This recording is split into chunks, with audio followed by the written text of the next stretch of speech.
Your week is a forge, Scorpio. You are the iron in the flame and also the smith at the anvil. From 22 to 30 September, the sky asks you to turn heat into craft, pressure into precision, and instinct into clear plans. You are a water sign with fire in the belly. This window turns that inner fire into steady light others can follow. If you have felt pulled between privacy and performance, home and fame, heart and proof, this period shows how to braid them into one strong rope. Sun travels through Virgo in your 11th house, first in Uttara Phalguni phase 4 and then in Hasta phases 1 and 2. Uttara Phalguni is the contract star that likes clean agreements. Its fourth phase adds care for people. Hasta is the hand star. Its first two phases want you to build something real and then make it useful. Mercury joins Sun in Virgo, moving from Hasta phases 2 to 4 and into Chitra phase 1. Hasta there teaches detailed explaining. Chitra is the architect star, and its first phase brings decisive design. Venus moves through Leo in your 10th house, shifting from Magha phase 4 into Purva Phalguni phases 1 and 2. Magha carries ancestral pride, while Purva Phalguni loves creative pleasure and polish. Mars stays in Libra in your 12th house under Swati phases 1 and 2, the independent wind star that wants freedom and fair play. Mars also makes a southward ecliptic crossing on the 23rd, a clear pivot from scattered action to streamlined action. Jupiter remains in Gemini in Punarvasu phase 3, the return of the light star, supporting resilience across shared money and deep research. Saturn and Neptune are retrograde in Pisces in Uttara Bhadrapada phase 1, the deep bed of the waters, asking sober imagination in learning, children, and creative work. Uranus retrograde stays in Taurus in Kritika phase 4, the blade, sharpening agreements. Pluto retrograde stays in Capricorn in Uttara Ashada phase 4, adding moral weight to communication. Moon moves from Virgo to Libra to Scorpio and then to Sagittarius. When Moon enters Scorpio on the 26th, it is debilitated. When it crosses the gap into Sagittarius on the 29th, it passes through a sensitive knot. When it reaches Sagittarius, it smiles on your voice and your money. Mercury's combustion ends on the 30th. Clarity returns to papers and deals. The middle stretch around 24 to 25 is useful for negotiation, drafting, design, and quiet pilot work. The 26 to 27 window asks for a careful, gentle pace and low-stakes choices because Moon in your first house is tender. The 29 to 30 window, after Moon has crossed into your second house and Mercury is no longer combust, is the strongest time to price, propose, and sign. The bookends around the 22 to 23 are cleanup days. Finish old loops and set the agenda. Imagine a judge and an artist sitting across a table inside your mind. Sun and Mercury in Virgo speak like the judge.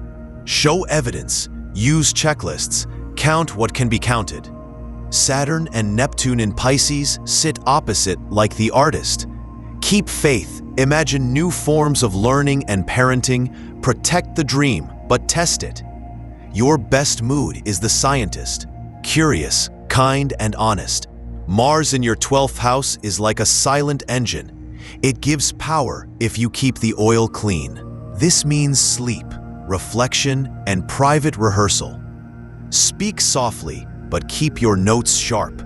Promise less, deliver more. Your 10th house of public life glows with Venus in Leo, but Venus stands with Ketu. Think of this as a spotlight that only turns on when the stage is pure. Glossy performance without substance falls flat. Case studies, before and after examples, and simple portfolios sing. Rahu in your 4th house looks across to Venus and Ketu. Home needs and public goals toll each other. The solution is rhythm. Limit interruptions with short, regular home resets. Then give your work the intense focus Scorpio loves. Sun and Mercury in your 11th house of networks and gains bring leaders, teams, and communities to your door. But they also face Saturn and Neptune in the 5th house. This is a straight line that says dreams must pass an audit. If you teach, craft a syllabus. If you design, write a checklist. If you manage, set clear acceptance criteria. The more verifiable the promise, the faster your reputation grows. Mars in the 12th house forms exact lines to Taurus and Capricorn. Its 8th aspect to Uranus in your 7th house means partners may want sudden changes. Its 4th aspect to Pluto in your 3rd house means words carry power and consequences. Put flexibility into contracts. Use pilot periods, rollback clauses, and version control. Jupiter in the 8th house gives wisdom for complex finance, research, risk logs, and compliance. From the 29th to the 30th, Moon meets Jupiter across the sky. Conversations with buyers or bosses turn warmer and wiser. By the end of the window, Mercury is clear of the Sun. Announce decisions after that. Think of the 30th as the moment you click publish on a document you already proofread 3 times. Income is a living river this week. Sun and Mercury in Virgo sit in your 11th house of gains, which is like an accountant and an analyst rowing together. The boat moves when you present numbers that match the story. Saturn's steady gaze from your 5th house keeps speculation disciplined. Avoid guessing games. Price in a way you can explain in 1 sentence. Jupiter in your 8th house looks at your 2nd house and your 4th house. This is the teacher for shared money, tax planning, insurance, and long-term provisions.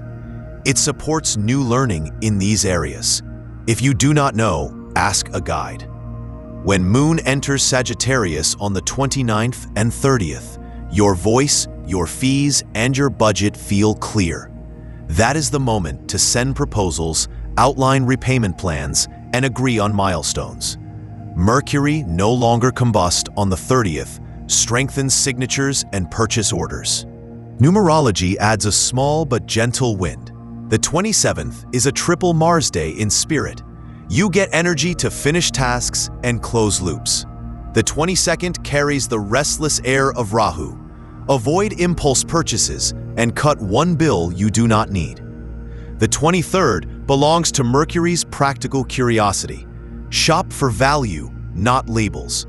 Across the whole week, the Moon moves through the waxing part of its fortnight, which favors growth. Set savings on autopilot and let small steps add up. Uranus in Taurus lives in your 7th house of partners and open allies. It loves freedom and honesty. Mars in Libra casts its 8th aspect there, so emotions behind the scenes can ripple into the bond. Instead of pushing for certainty, write choices. Instead of a single promise, offer 2 routes to the same goal. This is how you keep peace without losing power. Venus and Ketu in the 10th house also shape love. Pride about work can color romance. If you feel unseen, you may pull back. The remedy is simple and human. Share the process, not only the trophies. Let someone watch you build. It invites empathy. Moon's path matters. Around the 26th, the Moon is in your 1st house in a low dignity. You may feel sensitive or intense. Do not test the bond then. Wait until the 29th to 30th, when Moon in your 2nd house meets Jupiter's gaze. You can speak softly and be heard. Mars in the 12th house is like a powerful battery that drains if screens glow too long or if anger goes inward. Move your body in short, regular bursts that do not steal from sleep. Hydration, breath, and simple stretches are enough. Saturn and Neptune in the 5th house ask for gentle care with the nervous system. Replace doom scrolling with a chapter of a book or a calm hobby. Moon's dip into Scorpio on the 26th is your personal low tide. Treat it like a planned rest day. Light food, minimum stimulus, no heavy debates. When Moon reaches Sagittarius on the 29th, your energy rises and your thoughts steady. Do what is needed, but do not burn the candle at both ends. Health is the bank that funds all other goals. The 9th house is ruled by Moon for Scorpio, and Moon takes turns that matter this week. Any long trip, academic plan, or legal step benefits from patience around the 26th, and again when Moon crosses the knot into Sagittarius on the 29th. Do the research in advance. Once Moon is in Sagittarius and Mercury is clear on the 30th, movement and paperwork cooperate. Keep plans modular. Choose bookings you can change. Saturn and Neptune in your 5th house of study and creation form the stern teacher and the gentle muse.